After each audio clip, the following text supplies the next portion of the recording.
Welcome to this meeting of Dundee City Council's Scrutiny Committee, which is being held remotely in terms of Section 43 of the Local Governance in Scotland Act 2003. All members in attendance are able to fully participate in the meeting, which is being recorded. Should any member need to leave the meeting for any reason, can they please use the chat to advise of this? If a member loses their connection, they should make every effort to rejoin the meeting, but if this is not possible, the Committee Services Officer will note their absence for the remainder of the meeting. If you have to leave the meeting due to a declaration of interest, you must remain out of the meeting until invited back in. Would all members please mute their microphones when not speaking to avoid background noise and turn off any smart speakers. Please start the meeting with your camera on. Your face will appear on the screen when you're speaking. If your connection is poor, you may wish to turn off your camera and see if this improves matters. If this doesn't help, you may wish to quickly leave the meeting and then rejoin. If you wish to raise a point of order, ask a question, speak on any item, or move a motion or amendment, please use the chat when the relevant item is called. The convener will then invite you to speak. Would members of the press and public present please not post messages in the meeting chat? Where items are for noting, or where there has been no disagreement expressed, the convener will call for any member who has a contrary view to indicate this through the chat, otherwise the item will be agreed. Please would members not use the chat for any other purposes, as those joining the meeting by telephone cannot see the chat and therefore will not be able to follow the debate. Although we are operating in a different way, this is still a formal meeting of the committee, and the required standards of behaviour and discussion are the same as in a face-to-face meeting. Standing orders will apply to the proceedings, and the terms of the Councillors' Code of Conduct will also apply in the usual way. Does any member have any queries regarding this procedure? There are no queries, convener, so I'll now ask the Committee Services Officer to take a roll call for the minute. Thank you. Thanks. Thank you. Bailey Keenan. Present. Councillor Macready. Present. Bailey Scott. Here. Bailey McPherson. Good afternoon, present. Bailey Sawyers. I'm here. Councillor Lynn. Yeah, I'm here too. Councillor Short. Here.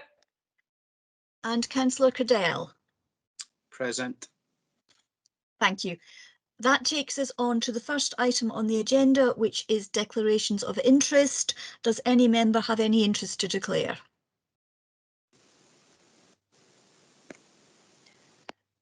Looks like no. Okay, I'm taking that as a no. That takes us on to item 2, Scottish Attainment Challenge Progress Report from Education Scotland. This report was previously considered by Children and Families on the 10th of May. Does there any officer want to make a comment on the report or just look to take questions? I would ask if it's possible, Bailey Keenan. Mrs. May's just told me that her internet's been cut off. Is there any way this report could be put on slightly later in the agenda to give her a chance to get back on? She's quite keen, I think, to be here for any discussions. Yeah, that's fine then. Okay, we'll move on to the next item and come back to this one then, Tracy. Okay, right, so item 3 is the Local Government Benchmarking Framework Performance Indicators for 2019-2020. This report was considered at the Policy and Resources Committee on the 7th of June. Okay, Andrea, I see you've got your hand up. Are you looking to make a comment on this report to start with? Yes, thank you, convener. So the report was considered at P&R committee and was remitted to scrutiny. Overall performance is very similar to previous years, so there is no real concerns. We have put areas for improvement and highlighted areas where we're making good progress. A paper was circulated this morning, and apologies for that, which was highlighting that we had made some error in the children and families section. So the table that is in the current report that was in your papers for the agenda would be replaced when we publish this. The error occurred because at different points during the release of the data, there's large spreadsheets are taken and it affects the percentage trends in the tables. So what we've done is highlighted in yellow the figures that have changed, so that allows you to have a proper look at that. But also it was important to highlight this in case you wanted to have any particular questions on that data, so that you've got the correct data in front of you. So I would just apologise again for that error. Okay, thanks for that. I noticed a few questions coming in. I'm going to take Councillor McCready. Thanks very much, Convener. I mean, I just wanted to make a comment. Maybe the Chief Executive might have something to say, and I've got one specific question. I mean, I think my comment would be around whether benchmarking is important, because I do think there was some chat at the Policy and Resources Committee where we were kind of getting, well, it's, you know, we're not comparing apples with apples, it's apples with oranges and stuff like that. I think there was some, you know, which does have some merit, but I mean, I think certainly the previous Chief Executive seemed to put a lot of weight on benchmarking. So I just wonder if we can get a kind of general comment on that. And I'm aware that Mrs. May probably isn't here. This might be more in her remit, although I think Mr. Clancy may also be able to answer it. If we look at pages 58 and 59, we're talking about the cost per cost per pupil for preschool education, for primary school education, and for secondary school place, primary school place and preschool place.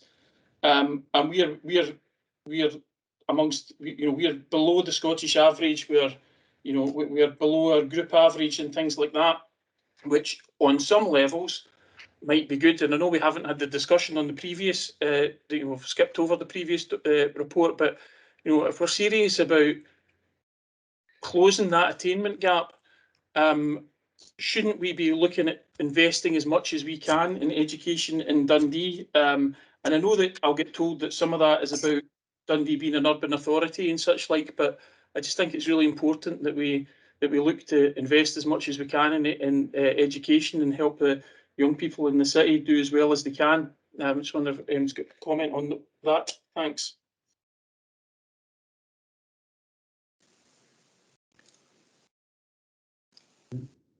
Just wait to see if somebody's coming in to respond to you, Councillor McCready. Yeah, thanks.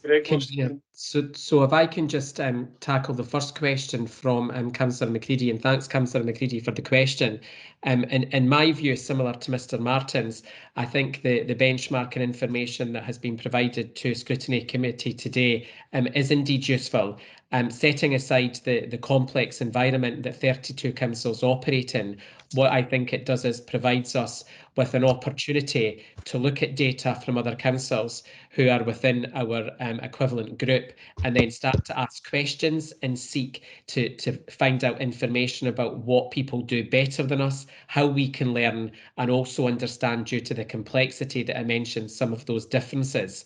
So from my perspective, I think there's an opportunity for the council to learn, and also in some cases there's a linkage where we may want to probe some of that information further if we have got higher or lower costs. And you've provided an example there that I'll let Mr. Clancy coming and answer should the convener agree to that. The other thing from my perspective would say that for me the data is one part of it, but the bigger added value is about the context and the narrative that we give to elected members that tries to explain our performance and indeed any variation, which I think this report tries to do. Thanks, convener. Okay, Mr. Clancy, you're looking to come in? I'm happy to come in and try and answer that. Billy Keenan actually asked a similar question to this. I think at PNR, the officer who normally deals with the data has been on leave, but I did send Billy Keenan a fuller response this morning, which I'm happy to circulate to the entire Scrutiny Committee if it's helpful. But as Councillor McCready says, the differences that you actually see in numbers here are really quite differentiated through urban and rural factors. And the reality is that Dundee has no rurality, which makes a huge difference in terms of how you can spread your schools and the ratio of pupils to a school that you can actually achieve. So our occupancy level in Dundee, we've attempted over the years to try and increase this occupancy level by maximising the use of our buildings, but at the same time retaining a reasonable geographic spread. And the data that's presented in the LGBF, I've actually gone back as far as I can, but you can actually see the differences occur. For example, as Minesal High School's closed, which brings a revenue saving of 1.9 million. When you actually look at the cost of that across your pupil body, that's a significant reduction in cost that you'll actually achieve because of that closure. And the number of primary schools that we've managed to amalgamate and bring together by making more sense of our secondary estate has given us one of the highest occupancy levels in Scotland. Now, this is really good for your efficiency, but it also allows the pupils to experience education in large groups. In secondary terms, that means a fuller curriculum can actually be delivered. The other item that we've worked hard on over the last few years is our transportation. And by using minibuses rather than taxis, by looking at the run pattern that we actually use, we've managed to save nearly £1 million in transport costs. Our transport costs in the City for Education are very low anyway, compared with any authority that's got any rural feature. But that saving also has had an impact on the total cost of education. So in looking at all of these factors, it's easily explainable, these differences. The other main difference occurs as the pupil numbers change. The more pupils you have in school, as your pupil population grows, your fixed costs are spread across a greater number of pupils. And the reality is in primary, we've had an increasing primary role. That will start to drop now over the next few years, and the secondary role will start to increase proportionately. So you've seen the primary role growing up, which again brings a different kind of ratio when you do the per pupil calculations.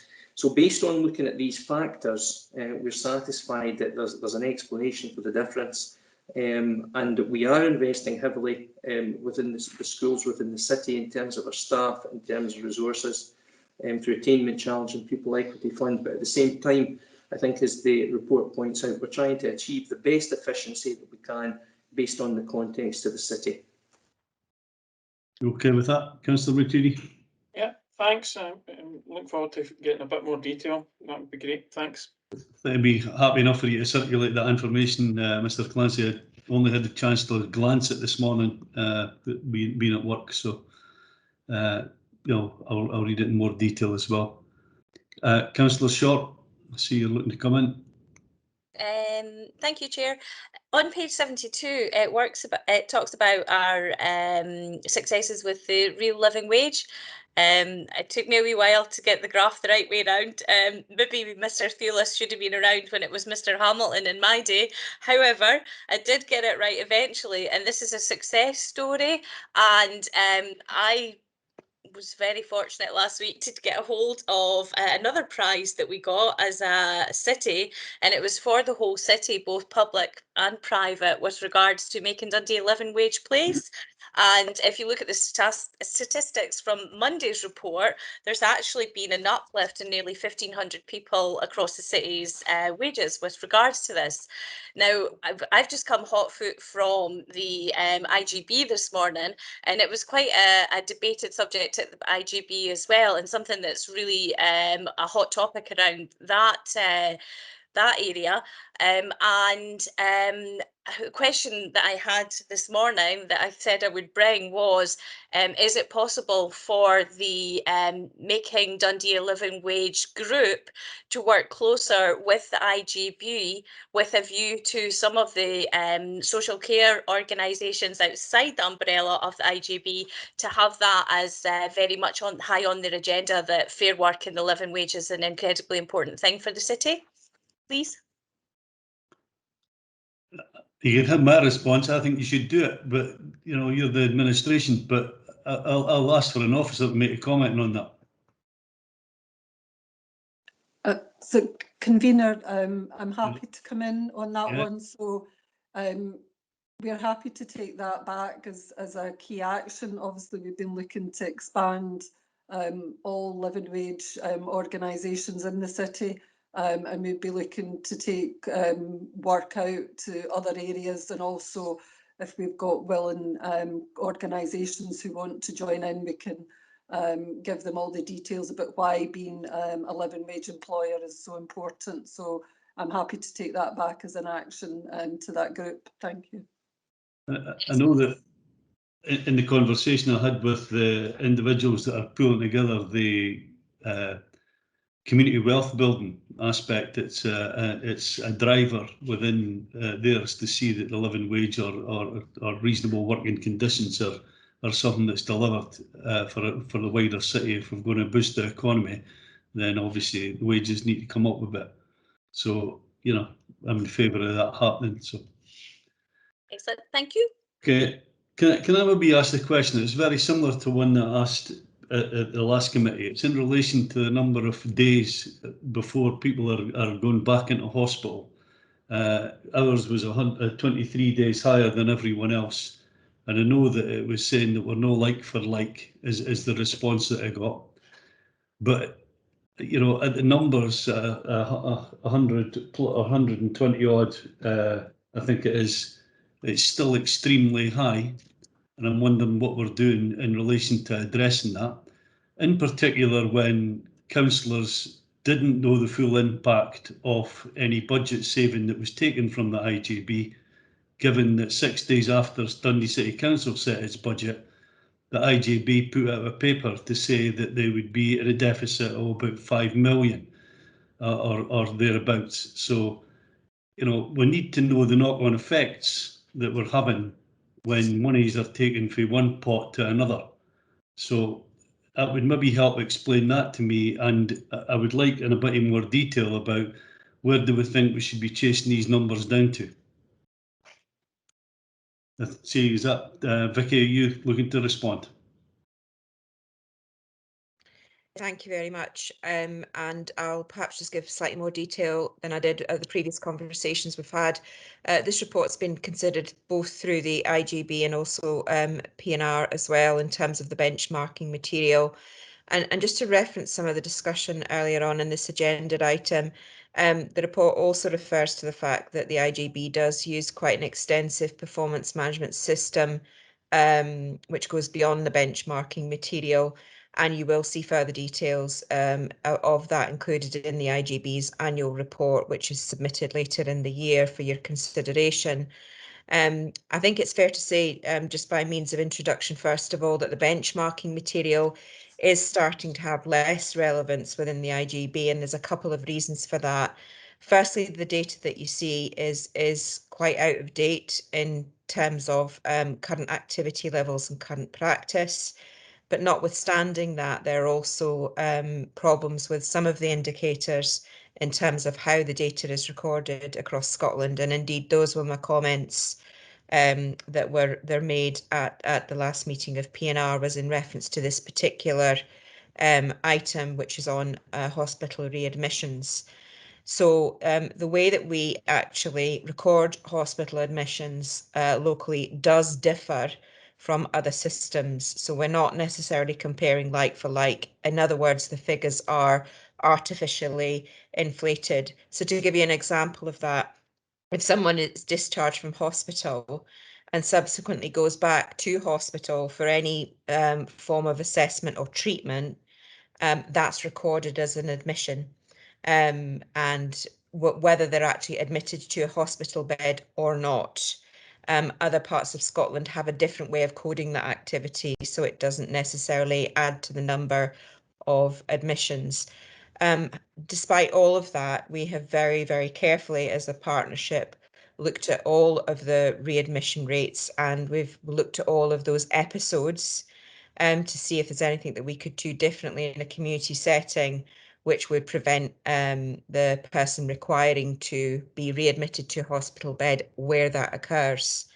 And we've done quite a lot of work across the unscheduled care pathway with clinicians in 9 Wells and all of our community teams to assess that. Certainly the decision to discharge is clinically led, and any further decisions which are taken either to provide treatment in the hospital settings or to readmit a patient are also done so. So we do have quite a lot of information which can give us an indication of which aspects of care that's more likely to happen, and also which part of the population that's more likely to happen with as well.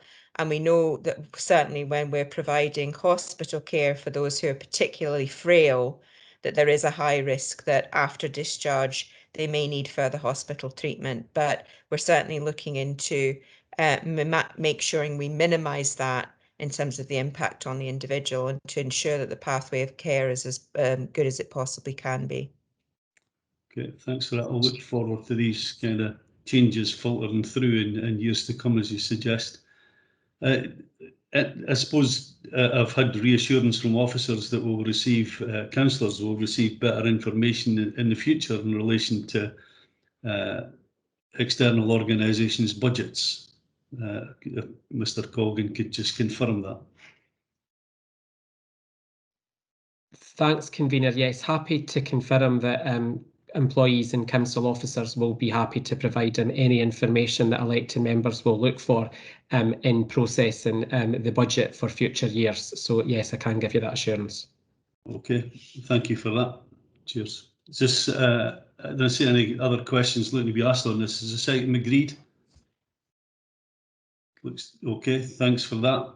And we'll move back to the earlier item as Mrs. May has now joined the meeting. Okay, thank you, convener, and apologies, I'm on my phone, so hopefully it will continue to get us through the rest of the meeting. Just as the very words were coming out of Mr. Many's mouth about people losing their connection, my internet went off, so apologies for that, although somewhat out with one's control. It's great when the technology works, as we all know. So just very quickly, just thank you for the opportunity to bring this report from Education Scotland, which is really the high-level summary and the link to the 5-year national report on the Scottish Attainment Challenge, and included in that is a Dundee report. So as I'm sure you will agree, we're on a journey of continuous improvement, and there's certainly no complacency here that we've got to the end of that journey. This is an ongoing journey and there's still more to do, but it's really good, however, to see a really positive report in front of us, which is reflecting the progress so far and confirming that we're on the correct journey in terms of our priorities. So just to highlight some of the themes that were very positive around the development we've had across our leadership teams, across all establishments, early years and schools, the important shift in culture and ethos around the moral purpose of this being everybody's job now. So the whole bit about raising attainment and addressing equity shared across all establishments, all staff, not just targeted schools as it was in the beginning. So that shift that everybody knows this is their job to do in terms of proving outcomes and addressing the gaps that exist.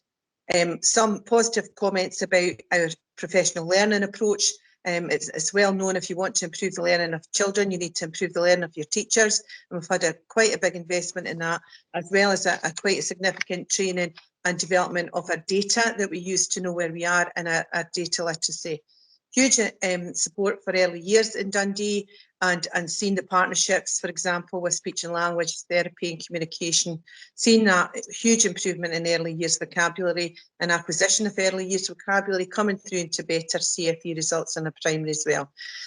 Also, in terms of our care experienced young people, seeing improvements there, still a way to go, but improvements, and certainly a huge reduction in exclusions, which we were looking forward to. Some high-level improvement areas around SCQF level 5 for literacy and numeracy, 5+ awards at SCQF level 5.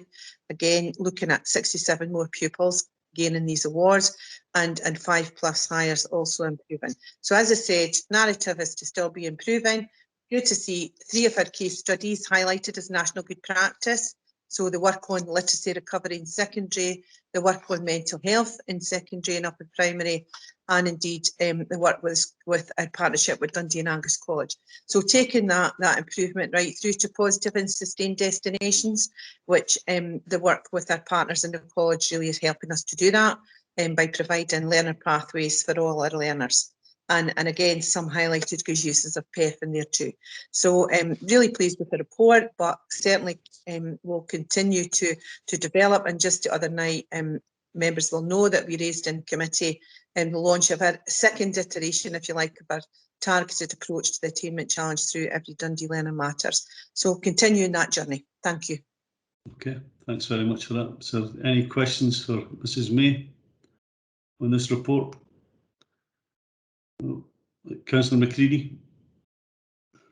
Yeah, I mean, I think there's a lot of good stuff in the report. There's lots of, lots of good stuff going on in our schools. I think, I certainly see that and visiting, visiting the primaries in the West End and visiting, or virtually visiting, obviously, Harris and St John's over the last year or so. I think there's a lot of good stuff going on. I mean, I suppose this is. I know Mrs. May would be able to talk for hours about this, but I mean, I suppose my fundamental question is, are we convinced that these interventions will make a real difference to to young people? Because I think that pages and pages of reports are fantastic, but we need to recognise, we need to make, certainly my ambition as a councillor, and I'm sure lots of officers' ambitions, all the officers' ambitions, no doubt, is to make Dundee a fairer place. So it shouldn't matter who your parents are. I once heard somebody say that when it comes to education, you can never be too careful when it comes to picking your parents. Now, I think we need to get to a point where that's not the case, where every child in the Dundee school can achieve their full potential, and that's not marked by even if the SQA and others might think that should be set in stone by the postcode that you live in. So can we get some? Are we really making a difference? I suppose is the short version of that long-winded question. Thanks. And you'll no doubt want the short answer. Well, I did say you could speak for hours, but I was looking for a short answer. Okay, so the short answer is yes. I think we are, and it's been externally scrutinised. That's what this report is.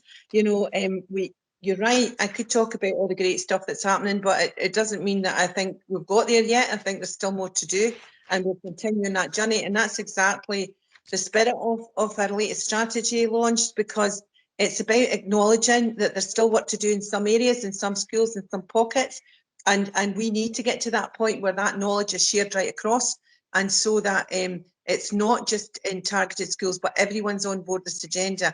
And we're looking at our data in a different way, so that we really get down to individual children and young people, and we can tell the story of their progress. So absolutely agree with you, Councillor Macready. We really do want to get to that point where postcode doesn't matter, because we have to really convince sometimes our parents, our families, our communities and our colleagues that actually it doesn't, and schools make a difference, and good teaching and learning makes a difference, and the quality of experience in a child's classroom and school makes a difference. So we need to get to a level playing field across the board, and that's what we're trying to do by taking a research-based approach, which every Dundee Learning Matter is, and using a collaborative approach, so there's mutual support for schools. We're trying to shift the head teachers to see themselves as a big team. And actually, the team doesn't succeed if we don't all succeed. So these inconsistencies, if you like, are not acceptable. And there's no excuses. There's enough research out there to say that poverty is not an excuse for underachievement. We need to get everybody to be completely on board that agenda. And I think we're getting to that point, and people are willing to learn from one another to the benefit of their children. And I think for me, the key shift in the strategy that we're approaching around the 3 Ps, who's not present, who's not participating, who's not making the progress that they should, is asking the question, don't show me data, tell me who are the children. I want to hear children's names. And I think that's the difference. We've got to that point where schools. So hopefully, we can reassure you. But again, we've always offered opportunity to have some sort of briefings around this work. And we could talk about case studies of individual children and groups of children who we can evidence progress for. And hopefully that would be reassuring as well. Thanks. Okay. Mr. Clancy, you looking to respond as well? Just wanted to add just a couple of points on the back of what Mrs. May was saying, but also to say I think there's been a national recognition that to achieve absolute fairness, the way that secondary attainment is measured and reported needs to be looked at. Therefore, I think most educators I've spoken to, the vast majority would agree with the OECD findings that we need an examination system that tests and looks for skills rather than knowledge-based exams. So we'll certainly be working closely as these recommendations are taken forward. And one of the purposes of the recommendations was to ensure there's greater equity and fairness in the examination system across Scotland and allow the principles of curriculum for excellence to be fully embedded in secondary. So it's certainly going to be a journey that we embark on just to look at how that is measured. It will be a change, but that will not change the way that we actually approach learning and teaching within the city, because I think this report recognises that it's the right thing. But what might change is how children are assessed and how that assessment is reported. Okay. Billy Scott. I wanted to ask about funding and the section in lessons learned that talks about challenges in retaining staff in some roles due to short-term funding and contracts. And apologies if you've covered this already, but you were breaking up when I'm hearing people speaking. I'm sorry. But it was just to ask what impact that's having. What is it that we're not doing that we would like to do because of the challenges in retaining staff? And what are we doing about ensuring that we get longer-term funding to allow staff to remain in post longer? Do you want me to come in with a response here? Yeah. Yes. Just to say that that's been highlighted across the country as well, Billy Scott, because it's about just year-to-year funding, and as we only get guaranteed, year on year, we can't give people permanent contracts, and so a lot of it is around short-term contracts, and the concern then that maybe people will move on, and so there's a turnover of staff because there's no guarantee. However, there's a national group looking at SAC 2, and I'm fortunate to be part of that advisory group, and I know that that's a strong recommendation going forward, that there will be some sort of SAC 2, if you like, coming on board next year in March 22. And as part of that, there's a real commitment to give more long-term guaranteed funding. So part of that group is got different funding subgroups to look at the best way to deal with that funding, because it's a national issue, not just for Dundee. I don't know if that answers your question. Okay. You okay with that, Billy Scott? Councillor McCready? Just on the back of that, I mean, I think I've raised this before. That, I mean, it always strikes me that in some respects there are issues in, the whole career framework in education that actually mean that, good teachers end up being away from the classroom rather than in front of people that might, that it might be the inspiring teacher that's the difference. So I mean, I just wonder, and also, so there's issues around, the career progression for teachers, I think, but there's also issues around, as we just heard, around that some of these kind of project-based type jobs and things like that, where it would appear to me that a lot of these things would need, continuity would be hugely helpful. And I heard what Mrs. May said. I just wonder, convener, if the committee should actually write to Scottish Government sort of asking for, mainstreaming or, extension of funding, beyond a yearly settlement to so that we can actually make a real difference. I hear Mrs. May saying some of that stuff's going on, but I don't know, maybe, a committee from Dundee City Council making the case would make all the difference to the Scottish Government. I'm sure they listen to people like Lynn and others, I mean, if committee's minded to do that, I'm sure we could arrange that. Is people happy enough for to make that approach to the Scottish Government? Absolutely fine with that. Yep. That's, yeah, thanks for that.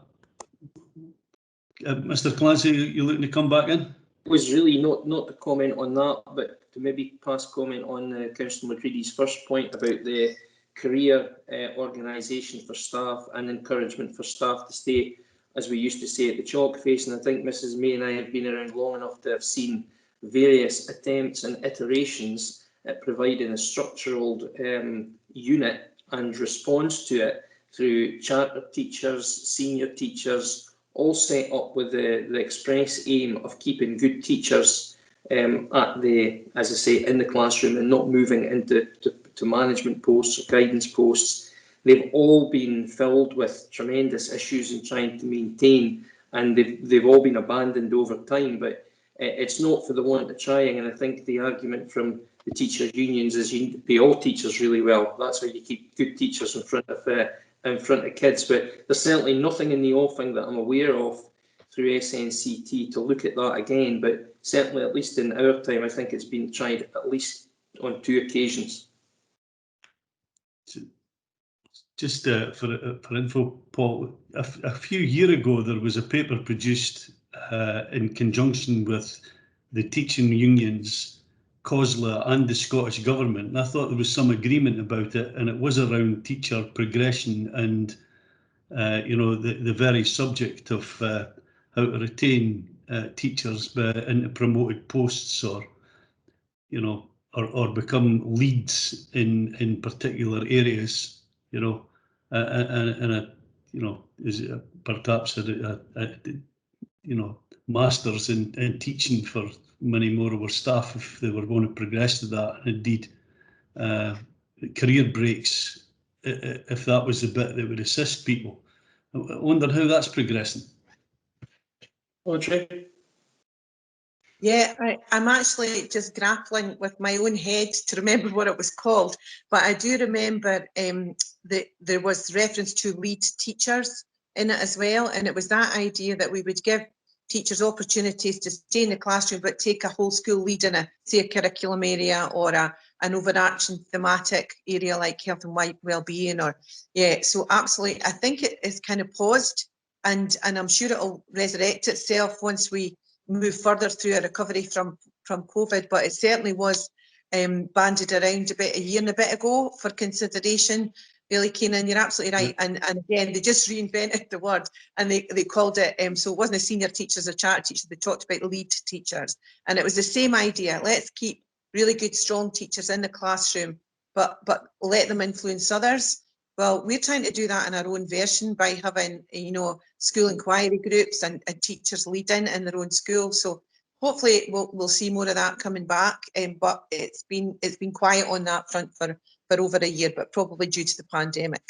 Yeah, I'm surprised it's not. I remember being at the meeting that was discussed, and there seemed to be a fair commitment towards it for all sides of that meeting. So, you know, given it's tripartite, you know, trade unions, COSLA and the Scottish Government, there seemed to be a willingness to drive it forward. So no doubt it will. Okay, is this report agreed? I see no further questions on it. Is that agreed? Okay. We'll move on to the next item then, Tracy. Thank you. That will be item 4, the annual report on complaints, and this is for noting. Is there anyone wanting to make a comment? Andrea, I see you want to come in and then... Yeah.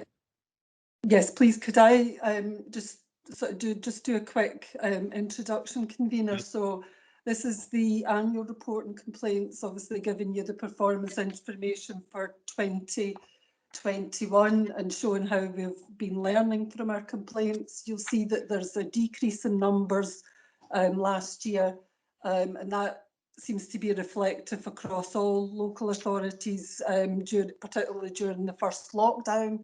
Across the year, there was a slight increase in the average number of days to respond to both stages of complaints, but I think that was to be expected given the fact that we were in a lockdown. Services had stood down to some degree, and we were also trying to deal with the pandemic and getting officers working from home at the point.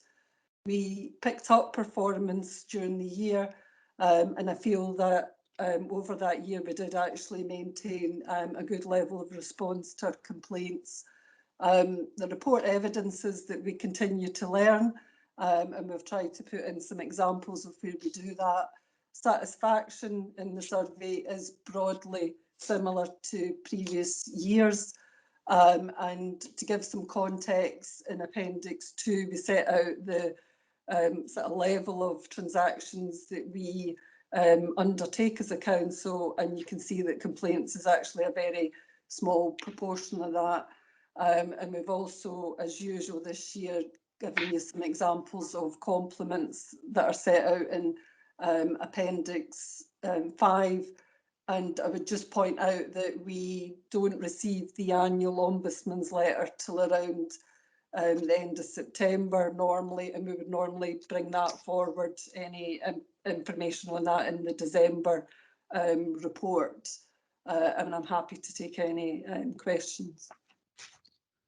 Okay, I'll start with questions now. Bill McPherson.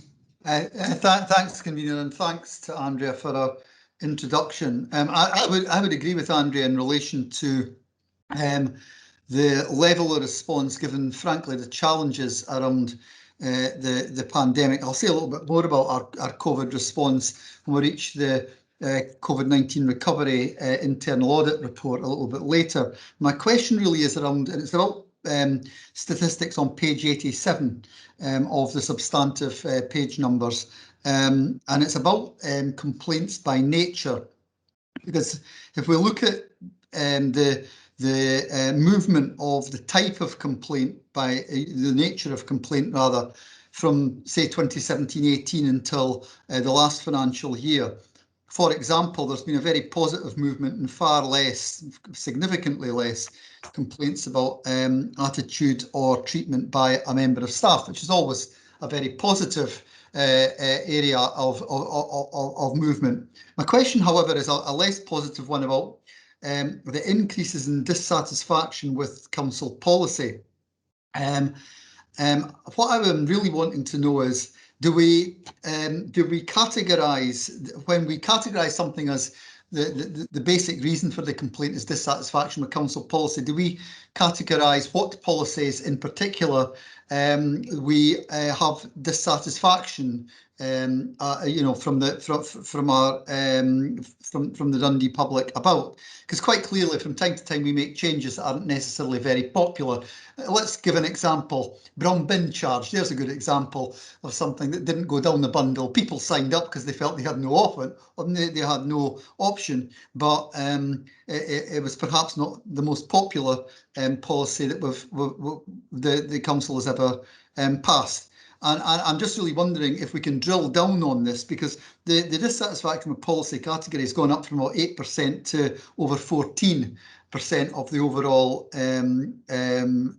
a level of percentage of overall complaints in the past 4 years. So that's a significant change, and I was just really wondering if we could have some comment on that. Yeah, I'm happy to give you some comment on that. So yes, we do look across complaints to see if there are any, I suppose, trends or peaks in what people are maybe complaining about. So what we've done is try to drill down into that, just to have a quick look, because that had increased. So what we're seeing is it's more routine application of some of our policies. There isn't anything significantly flagging up as there's a particular policy that people are routinely complaining about. It covers quite a range of areas. So the kind of key areas that we've kind of noted is around housing allocations, including decisions around medical priorities. People complain about council tax liability and reminder letters, antisocial behaviour, bin collections, so kind of general things like that. What we did see this year though, or sorry, last year, was that there was a kind of increase about particular policies which were probably COVID related. So around eligibility for grants, about pupil assessments, and also criteria around free school meals payments. So we noticed there was a wee bit of a kind of blip of certain new policies or practices that we had to deal with under COVID have caused a bit of a blip. So we'd be looking to kind of monitor that, I think, going into this year, just to see whether that settles down again. But obviously the data that comes out of some of these analysis go back through our complaint handling processes. So we'd speak to individual services, or collectively if it's more general issues. So trying to see if we can learn and change anything. So I think that, is that enough at the moment?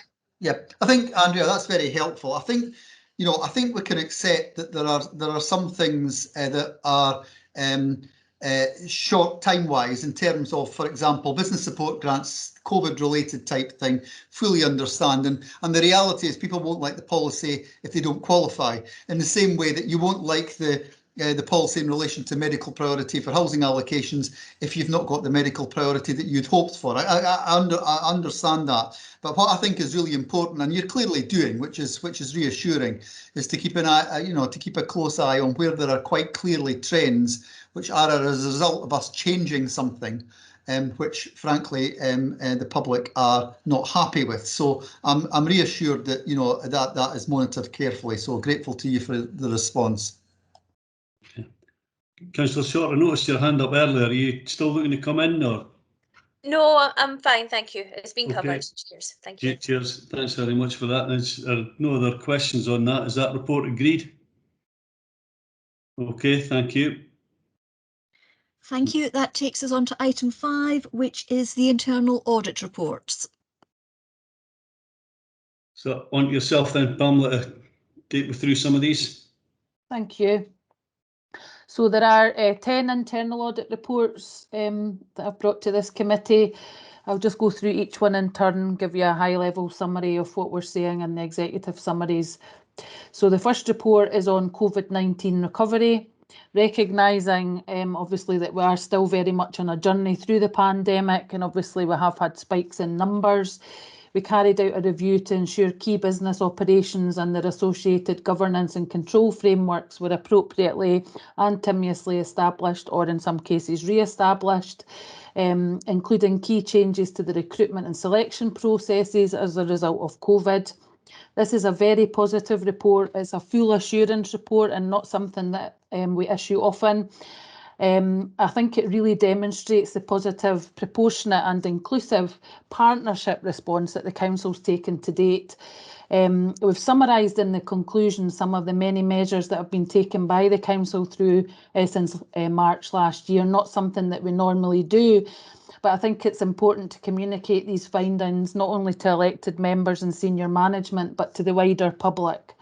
As you all know, through the consultation process that I have with you as part of the planning process, I have more time in the 21-22 audit plan to report on further developments during the recovery phase, and when services start to stand up again. So I will bring a future report back to committee on that. Pamela, I notice there's a question in from Bailey McPherson, so if we could take that. Thank you. Not so much. Thanks very much. Thanks, Pamela, for that resume of this internal audit report as well. It's more a couple of points I wanted to make regarding it, rather than a question, because like Pamela, I feel this is a very positive report indeed. And I think for a start, we owe all the staff of the City Council and our partner organisations a massive thank you for the sure-footed way in which, in very, very challenging circumstances, the service provision has continued, and indeed a whole area of additional work has been required during the pandemic. We mentioned a moment ago business support grants, but a whole area of food provision and a whole host of other activities that were absolutely vital and necessary to help support our communities across the city during what is undoubtedly the most challenging time in many of our lives, most of our lives indeed. So I think we owe the staff a great deal of thanks right across the City Council and our partners. I think sure-footed, Timaeus and partnership working have all been to the fore in this, and that this comes across in this report. So I think it's frankly a well done to everybody involved. I think most of the committee would echo that. I think without a doubt that's stepping up to deliver as many things throughout that short period of time and kick them in very quickly has been absolutely excellent work. So I echo that. Councillor Short, you're looking to come in? Yeah, it's probably quite similar to Bailey McPherson. Just looking at this actually makes you feel a bit exhausted because there's so much on here that's happened over that last 15 months. And I think perhaps which is even more important is that business as usual happened all at the same time as well. So when you put the two together, it's just absolutely incredible how much actually happened. And as Bailey McPherson said, things like food insecurity and fuel well and all those additional things that were there to support people, it's just incredible. And hopefully you will indulge me a little bit, convener, because today is exactly a year since we went on to this whole online platform. If you remember, last year, the 24th of June was the first of the committees that happened in this way. And I just think also a bit of vote of thanks should be said to committee services for everything that they do. Many of us are quite happy dealing with iPads and laptops, but I know that they're producing paper copies, and I deal with them when I'm at the Tay Road Bridge Joint Board. I see them at the Tay Cities deal, they're at the Tayside Contracts, Tayside Joint Valuation, and I know that they're gearing up for doing educational appeals over the summer holidays coming as well. So support services have just been incredible, and sometimes they're those warriors that are in the background and we don't really perhaps appreciate just how hard they work. So can I just take this opportunity to thank them for all the hard work they do, and hopefully everybody in the call will be 100% in agreement that that is the case. Mind and mark them up when the survey comes out as well. I agree with you. Well done to community services and the rest of the staff that we've got. I think it's excellent. So good for you. And you probably know the date that survey is due to come out, seeing you remember dates. Well, I keep hinting to you, Kevin. My birthday's tomorrow. I haven't bought anything, but I'll rush it. Right, okay, I'll be waiting. You will be. Okay, Palmer. Thank you. So the next report is on the waterfront project. We carried out a high-level review of the governance arrangements in place to manage, monitor and report on the waterfront regeneration project. Another positive report here, concluding from the sample of work that we carried out that there's a sound system of control there. The main area for improvement highlighted is around business continuity and just ensuring that there is a sustainable oversight across all of the governance groups. This was particularly important at the time of the audit fieldwork when the key role, the waterfront senior manager role, was vacant. And the individual who used to be in that role sits on the key governance groups. Okay, notice a question this time from Bailey McPherson. Yeah, it's just really around that issue of key staff unavailability. Now, I realise that things have moved on since, you know, in terms of this. I suppose the reassurance I think we would all be seeking is to ensure that we don't have a situation where, you know, in the hands of few staff and if one key individual drops out, or is, you know, or being, you know, moves role or whatever, that we have any issues about staff being unavailable and ensuring that there is satisfactory oversight. So I suppose that's the assurance I'd really be seeking, although I do accept the fact that there has been some movement since this report. So an officer able to give that reassurance to?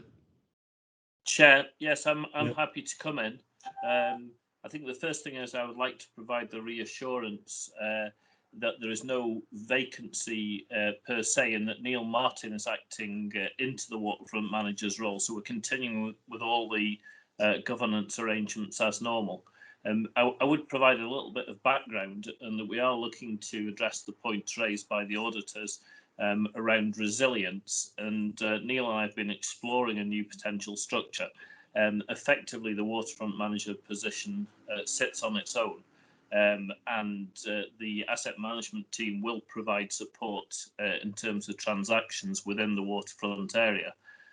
What we intend to do is look at resilience and capacity within the asset management team, potentially through a new graduate surveyor position, which could work with the waterfront manager, and as a senior post, the waterfront manager could perhaps support a graduate surveyor or similar in developing their career, and providing support in the event that the waterfront manager is absent on leave or whatever. But overall, I think a very positive audit report. despite the fact that the manager's post hasn't been filled since the end of March, we are in a position, I think, to move the project forward at good pace. Okay, I'm grateful for that reassurance. In relation to the substantive post, I take it that that is progressing. We are going to restart the recruitment for that. We wanted to do that review when the previous post holder left, just to understand how we address the concern expressed about resilience within the audit report. But it's probably too late now in terms of summer leave, but we do intend recruiting into that post in August. Okay, that's appreciated, Robin. I'm grateful for the reassurance. Okay, see no other questions then. Pamela, if you move on to the next one. Thank you. So the next report is on Leisure and Culture Dundee governance arrangements, where we carried out a high-level review of the governance arrangements in place at Leisure and Culture Dundee against the good governance and public sector framework. Again, generally a positive report concluding that overall there is a sound system of control there. The main areas for improvement highlighted in the report, though, are around developing a conflicts of interest policy, and then really just updating and refreshing a number of documents. For example, the Register of Interest for Trustees, the Risk Management Policy and Risk Register, some of the service level agreements and the Memorandum of Understanding. Okay. Billy McPherson. Yeah, my question's really around the having no conflict of interest policy. I presume that is being addressed, and I presume there's good practice. I mean, obviously, the City Council as an organisation clearly has a quite clear policies in relation to conflicts of interest. And I assume that it shouldn't be too hard for Leisure and Culture Dundee to adopt a policy in relation to conflicts of interest. Judy, you looking to respond? Yeah, thank you for the question, Bailey McPherson. Clearly, this is important that we put a better measure in place, but we do have a conflict of interest register. Right. The issue is that we haven't kept it as up to date as we should have when we've had new trustees appointed. We also make sure that we have as standing items on the trustee agendas as declarations of interest, and those are documented within the minutes. So it is something that we're going to put in place, a new policy, as soon as we can, and make sure that we adhere to it in the future. That's appreciated, and quite clearly there's still good practice in there in relation to what you've said there, Judy. And obviously it's reassuring that you're moving the issue highlighted in the audit report forward. So grateful for that. Yeah. I see no further questions on this report. Pamela, we'll move on again.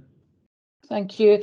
So the next report is on asset management, where we carried out a review of the governance arrangements in place in the council to manage the acquisition, utilisation and disposal of key council assets. The principal conclusion drawn is that there are areas for improvement that need to be addressed, including the main areas, including reviewing and revising the corporate asset management strategy, which is dated 2011 to 2015, assigning responsibility for corporate asset management to a governance group in the organisation, and ensuring that all of the services that should have an asset management plan have one. Senior management are actually aware of all of those areas for improvement, and they're taking steps to address them. These are areas that were picked up in the BVAR report earlier, last year. Thanks. Is there any questions on this report? Okay, is that report agreed then? Thanks.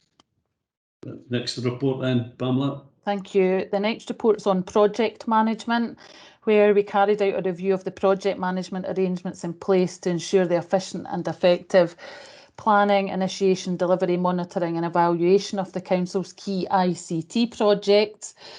And whilst this review did start out as an audit focusing on IT services, it became apparent that there were areas for improvement required corporately regarding project management, and we've tried to reflect that in the report. The main areas for improvement are around developing a standard project management methodology, including a requirement in certain circumstances to have enhanced governance arrangements that include a dedicated project board, carrying out a skills assessment and carrying out a capacity assessment at the outset of any large project to ensure that the project manager and the wider team have the capacity to successfully deliver the project. Okay, is there any questions on this report? Is that report agreed? Thanks. Next Thank report, you. The next report is a follow-up review of subcontractors. This is a formal follow-up of a previous report and follow-up, so this is a second follow-up if you like, to assess whether or not the outstanding recommendations from the first follow-up had been implemented within the revised agreed timescales. We have concluded that some actions been taken to address the control weaknesses highlighted in both the original report and the first follow-up. However, there is still some work to do. What I would like to say though is that progress has been impacted due to the deployment of some staff from the corporate procurement team to help the council in its response to COVID. And the main area really where more action is required is around development of further frameworks to cover the 48 work streams. I think it's also important to point out at this stage though that the quick quote system is being utilised to procure where there are not frameworks in place. So, I mean, work is still ongoing around this. Okay, Councillor McCready. Yeah, I mean, I'm slightly reassured by the introduction there, but I mean, I think it is concerning. I'm sure it concerns the whole committee that we're considering a report that's looking to follow up as a second follow-up on a report that's 6 years old. I mean, I think that's. I mean, I think we are surely looking for for more timious actions than that. It does beg the question of what's the point of the internal audit reports if people aren't taking them, if people aren't delivering on them, or at least if there's a problem with it, they should be coming to this committee or somewhere else to say why they're not doing things. So I suppose my question is, I hear what was said about the pandemic impacting on final kind of delivery of this, but it is still 6 years. So can we have an idea of when all the recommendations from a 6-year-old report might be met? Greg. Yeah, thanks, Convener, and thanks, Councillor McCready. So I think that the first point, as Pamela has made, is just to give committee that assurance that whilst the frameworks aren't in place, we are procuring compliantly through the quick quotes. Currently, with the focus on community wealth building, we're looking at the opportunity around the local contractors and the local suppliers. And that's one area that we're really keen, and I know that elected members are, to push. Just to confirm that we have a new dedicated procurement officer that is within the construction services and has that route back to the corporate procurement team. So at this point, I don't think I could give a date as to when all of this work will be complete. I am happy to follow that up with the relevant officers and come back to scrutiny via email and give you an assurance as to when likely we will either have all frameworks in place or whether there may be an alternative approach which is linked to the community wealth building. But you do have my assurance that we are procuring compliantly, and we will look to pick up on this and get these actions completed as quickly as possible. Okay, you okay with that, Councillor McCready? I think that's very helpful and very opportune use of community wealth building from the Chief Executive as well. I'm looking forward to him bringing forward a policy on that. Okay, thank you. Okay, Pamela, we'll move on. There's the other questions. Thank you. The next report is on cyber security. So we carried out a review of the arrangements in place within the council to ensure cybercrime and other associated security risks are mitigated appropriately. The scope of cyber, as I'm sure you'll appreciate, is huge. So this year we focused on 2 key elements of the council cyber security arrangements, which are leadership and governance and human factors. We have cyber security in our plan for 21-22 as well, and we'll focus on another 2 elements this year. So we wanted to see that the security culture really in the organisation was sound. This is a positive report concluding that there is basically a sound system of control there. A couple of areas for improvement though around training. So really monitoring to ensure mandatory training is completed as required. Deciding on the level of security training required for certain key individuals in the organisation, and reviewing the content of the mandatory training as well with a view to incorporating guidance on phishing and hacking and also cyber incident response. Okay. Billy McPherson.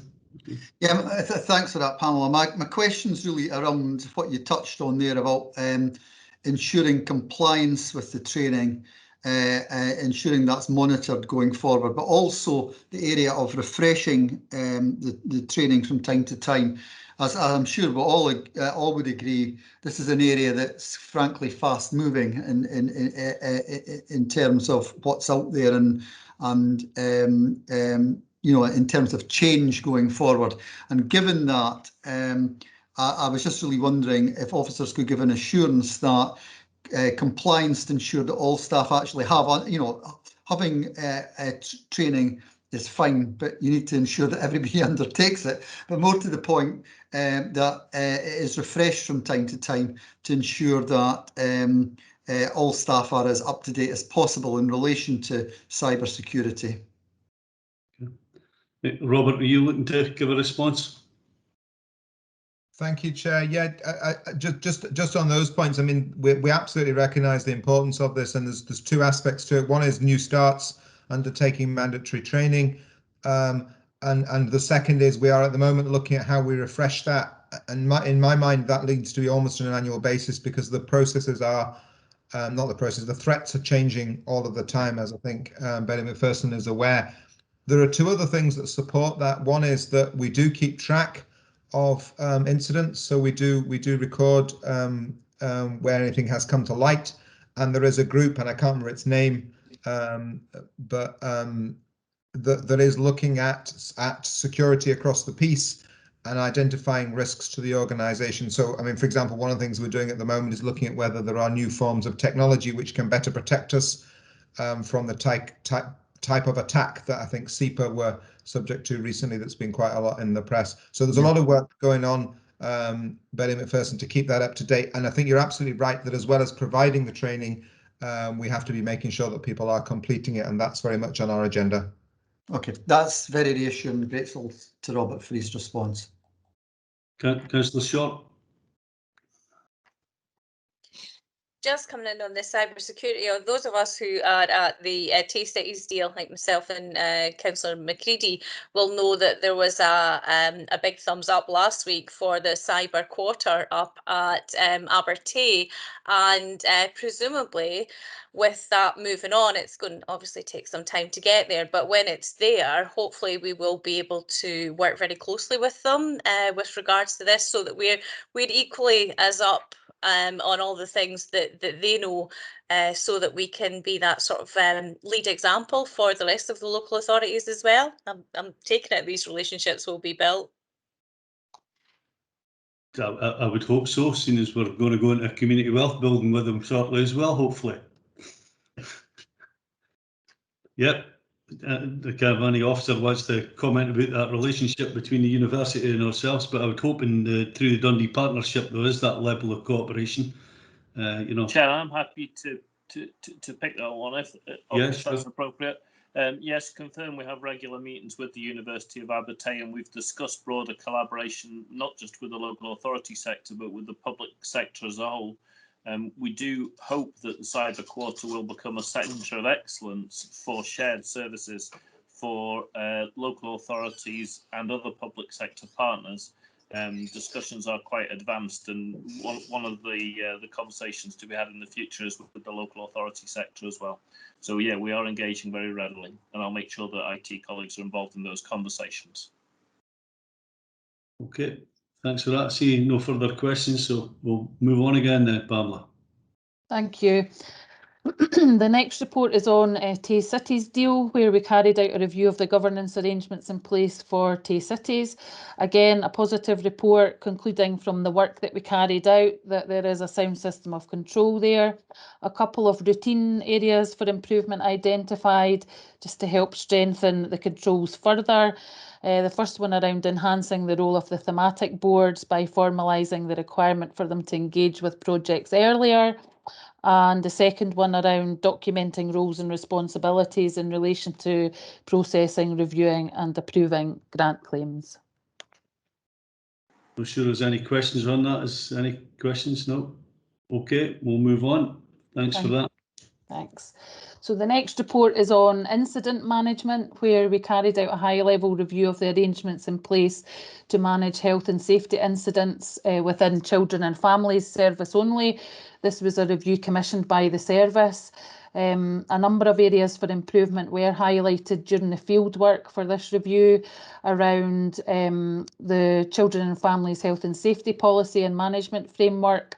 So really reviewing and revising that to ensure that it reflects the recently updated corporate policy and framework, and also as part of that exercise ensuring that the community justice services and children's services side of the service is adequately reflected within the document.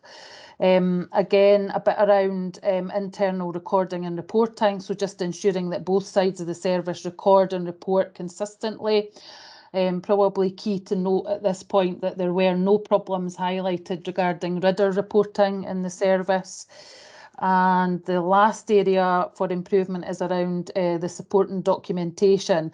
So just taking steps to ensure that standardised, up-to-date documentation and guidance is being used by all Children and Families establishments, just to help ensure that the records are being kept and checks carried out as expected. Thank you.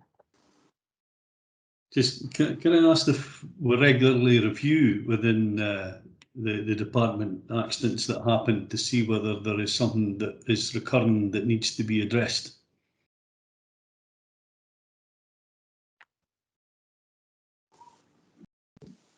I'm happy to answer that, Billy Keenan. Is that in relation to children and families? Yeah, well, the report appears to be on them, and it's obviously in relation to health and safety.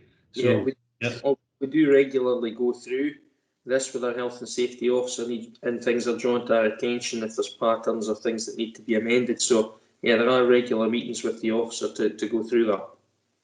Okay. Okay. Is there any other questions on this report? Okay, is that agreed? Okay, move on to the next one then, Pamela. Thank you. So this is the last report, you'll be glad to hear, on attendance management. We carried out a risk-based review of the arrangements in place within services to ensure compliance with the Council's policy and suite of support and guidance on promoting health and attendance. Again, another positive report concluding that there's a sound system of control there. The main area of improvement highlighted is around analysis and monitoring of sickness absence at service level. I think that this is really a consistency issue that's been identified. So subsequently, we have found out that some services are monitoring at a local level where some of the sample that we looked at as part of the review were not. Is there any questions on this report? This report agreed. Okay, thanks for that. Okay, that takes us on to item 6 on the agenda, the Internal Audit Plan Progress Report. Again, this is for noting. See anything on that, Pamela, or is it? Just really quickly, I mean, it is a standard report that I bring to committee. This is just giving an update on where I'm at with the 2021 Internal Audit Plan. So there's 5 areas that I still have to report on. I'll bring a further update to committee in September, along with the 21-22 progress report. So I mean, we're very well advanced in completing the work. Okay, there doesn't appear to be any questions, so we'll agree that report. Thanks. Okay, that takes us on to item 7, which is the 2020-2021 Internal Audit Annual Report. to you again, Pamela. Okay, thank you. So this report provides a summary of the internal audit activity during the year 2020-21, along with the opinion that the work informs. Some key points in the report to highlight to yourselves today. Section 2, Bullet 3. The Council's risk management arrangements have been enhanced again this year. Specifically, a COVID-19 recovery risk register was developed and the risks within it are reviewed and updated regularly. You'll know that because it's been brought to committee. The Corporate Risk Management Working Group, chaired by the Executive Director of Corporate Services, continued to meet throughout the pandemic as planned, albeit virtually. Reports on risk have been taken to the Council committees in line with the policy and strategy document, and comprehensive risk management procedures have been published, helping to raise awareness throughout the organisation around risk management and how we utilise Pentana to record and assess risks. Other sections to draw your attention to then, section 3, bullet 2. So during 2021, the Internal Audit Service was independent of all the activities that it audited. Still in section 3, this time bullet 4, the primary purpose of internal audit is to ultimately provide an opinion on the adequacy and effectiveness of the Council's governance, risk management and control framework. The programme of work carried out therefore requires to be sufficient and diverse enough to enable me to provide that opinion. I've been fortunate again this year, even given the pandemic, that I've not needed to limit the scope of the assurance that I give. And I think it's only appropriate at this stage for me to thank my team, KPMG and management and officers throughout the organisation for helping me to get to this stage. Certainly without their assistance and engagement, I wouldn't have been in this position.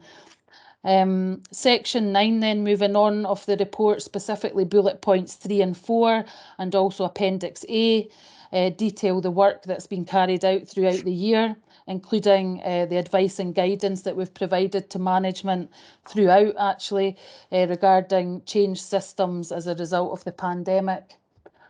And focusing in, I suppose, on Appendix A itself, there have been 26 internal audit reports finalised since the last annual audit report was issued, covering 28 areas. These have been well received, I would say, with management agreeing to implement 100% of the recommendations made. A summary as well in Appendix A of the annual progress review is given, and also included at Appendix A are details of 3 IJB audit reports that were issued throughout the year. In relation, though, to my overall opinion for the organisation, I draw your attention to the foot of page 13, where I formally report that reasonable assurance can be placed on the adequacy and effectiveness of the Council's framework of governance, risk management and control for the year ended 31st of March 21. Thank you. And this opinion feeds into the next agenda item, which is the Council's annual governance statement. Thanks for that. Billy McPherson, you're looking to make a point? You're still on mute. I know. Sorry, apologies. Yeah, it's really on the back of what really Councillor Short had to say earlier, and very positive and correct points about committee services during the past year, and the sometimes the back room, if you like, but nonetheless utterly vital in terms of the running of the council. Audit's the same, and I think this report gives us just an indication of the sheer breadth and amount of work that the audit team and partners undertake during a year, and this being perhaps the most challenging year of all.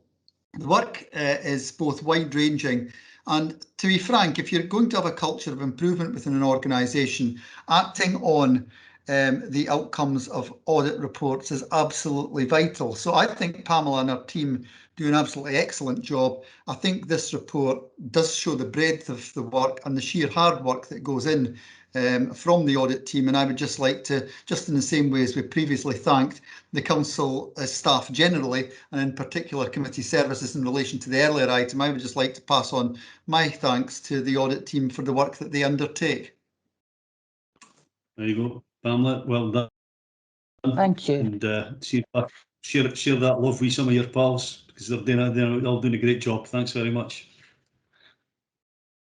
Okay, no other points on this. Can we move on to the next item? Okay, the next item is item 8, the annual governance statement for the year ended the 31st of March 2021. Yeah, who's looking to lead us through this? So, Robert. Thanks, Chair. So this is an important assurance statement for you for the past year, which accompanies the annual accounts, which will be coming back, as you know, to a separate meeting of the committee in July. It includes an improvement plan in the appendices of actions that are carried forward into next year, I suppose along the lines that Betty McPherson was just referring to, in the spirit of continually improving what we do. I'll be happy to take any questions. Does there appear to be any questions? So is this report agreed? Okay, thank you. Thank you. The final item on the agenda, item 9, is the Audit Scotland Interim Audit Testing for 2020-2021 report. Anyone want to make a comment on that? Okay. Richard. Thank you, convener. So I'll just put my hand down. I'm on my phone, so I'm trying to. Just to explain before I get started that I've recently taken over from Bruce Crosby as the Senior Audit Manager. So I know some of you from my involvement in Tayside Pension Fund audit and also the Best Value audit of the Council last year, but just to formally introduce myself. So you'll see in your papers that this is our interim letter, included at pages 163 to 166. And this sets out the work that we undertook between March and May this year. Paragraphs 1 to 4 just set out the scope of this work and explain our interim testing focuses on the key controls relating to the financial systems used to produce the annual accounts, and also verification testing of items of income and expenditure. We've explained at paragraph 5 that a completion of the work this year was impacted by COVID-19, and as a result, at the point we issued the report at the start of June, we were yet to fully conclude this work. I can update you now that this work is now substantially complete, but there are still a few loose ends that we're hoping to tie up over the next couple of weeks, when the staff we've got working on the HS Tayside audit are coming back to work on the council audit. I'm happy to pick up any questions you might have on that and the timescale for that completion. The appendix to the report on page 165 and 166 sets out the issues that we have identified for interim testing. You'll see in the table in the appendix that it details the issue, also the management response, and also a proposed timescale for any agreed actions. However, as explained at paragraph 6, I'm pleased to say that we've not identified any issues that could result in a material misstatement in the financial statements. Paragraph 79 is slightly different. This explains the consideration of the Council's group boundary for 2021, and specifically changed circumstances that require Leisure and Culture Dundee to be consolidated as a subsidiary this year. So it explains at paragraph 8 that this assessment is primarily based on the level of financial support that was provided to LACD during the year by the Council, and that's obviously in the wake of the COVID-19 pandemic. As I already mentioned, we do still have a small amount of testing required to be concluded on our interim work, so our intention would be that we'd report that in an annual audit report. However, we were keen to bring a report to this meeting just to update you on what we've done to date, and also give you a chance to consider that before the accounts come to the next meeting. As detailed at paragraph 11, if they're just routine issues, we'd look to report those in an annual audit report, but if there was anything significant that comes out of that work, we'd communicate that to members of the committee as soon as possible. So that's all I've got to say in the letter. Hopefully it should be self-explanatory. The only other thing I was going to highlight that may be familiar to you is that we've used active headers in the letter. So the idea behind these is that, probably not so much for this, but it's only a 4-page letter, but certainly when you come to review our annual audit report, we kind of acknowledge that most members are busy people. You probably don't have time to read through a 50-page report. So they should hopefully be helpful in pulling out the main information into the header. And that allows you to drill down on areas of interest, and particularly for you guys, if there's anything in the report that sits at odds with your understanding from being on the Scrutiny Committee, it should hopefully help you to drill into those. So happy to answer any questions you have on the use of active headers and whether you find them useful or not. But pass it back to you, convener. Okay, thanks very much for that. I'll invite Councillor McCready to ask a question. I wasn't going to ask a question about active headers, but I mean, I suppose there's an issue for probably as an issue for committee services about whether they would be active with the way that they're then delivered to us, but they can maybe answer that later. The question I did want to ask was, I don't think this probably isn't to the auditor, was about the paragraph 79 about leisure and culture Dundee. I mean, I'm obviously very supportive of the action that the council took to support leisure and culture Dundee. I think that was appropriate and was the right thing to do. I just want to have some reassurance that there are no, whether there are any other implications for changing the accounting, treatment of leisure and culture Dundee. I mean, I do know from when it was set up that, Oscar and others are very keen to be satisfied of its separation from the city council, for example. And I wonder if this change in the accounting treatment might cause us any difficulties with that regard. Thanks. Robert. Thanks, convener. This doesn't have any bearing on the constitution and the running of leisure and culture today. It's just how we are accounting for the organisation, and clearly it's just come about because effectively we are providing a greater level of financial support, but the body is still operating at arm's length from the council, so it doesn't affect any of its operational matters, councillor. So it may well be, once we revert to to more normal operations in the future, that it goes back to being treated in the same way as it was previously. Okay, thanks. That's very reassuring. Okay, Councillor Short. I very much like active headers. Thank you very much. They look really good. And could you not have told us about them last night before the match? Because I could have done with a few active headers last night as well. But that, just congratulate on that. It's a good one. Thank you. I do appreciate them. You've not checked out what team this guy supports. He's a Croatian. Okay, that appears to be the business. So we'll just wish you a happy birthday again, Lynn, and everyone else. See you and enjoy your day. And if you're at Lynn's birthday party and I'm no, see you and enjoy it. Thank you. Thanks, everybody. Happy birthday when it comes. Enjoy your summer, everyone. Thank you. Cheers. Thank you. Bye.